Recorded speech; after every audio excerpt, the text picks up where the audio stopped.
Hazırda qanad sizə təqdim edilən hazırladığım qanaddır. Üzərində artıq 2 gün idi işləyirdim. Və bu qanadın materialı XPC-dən yox, EPC-dəndir. Çünki XPC biraz bahalıdır. Düzdür, onun üzərində işləm çox xoşuma gəldi deyə istəmədim onu bura tətbiq edəm. Onun başqa bir proyekt var. Onun üçün istifadə edəcəm bu materialı. Normalda artıq bir gün onunla məşğul oldum. Nəticədə dedim ki, yox, fikrimi dəyişdim. Clark Y eyni NACA protokoluna əsasən hazırlanan qanad profilidir. 2 ədəddir. 60-65 sm, ümumilikdə 120 sm nəzərdə tutulub mən tərəfdən.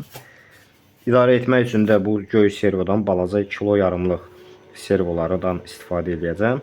9 qramlıq. Bunlar burada olacaq və eleronlar bura birləşəcək və bu da mərkəzdə olacaq. Bunun vasitəsilə eleronlar hərəkət edərək təyyarəni yuxarı yox, sağa sola dönməyinə kömək edəcək. Təyyarənin ümumiyyətlə qalxmasında ən mühüm rollardan biri mühərrikdən sonra ikinci onun arxa quyruğu. Ümidvaram ki, bunu bərpa edəndən sonra sizə göstərəcəm.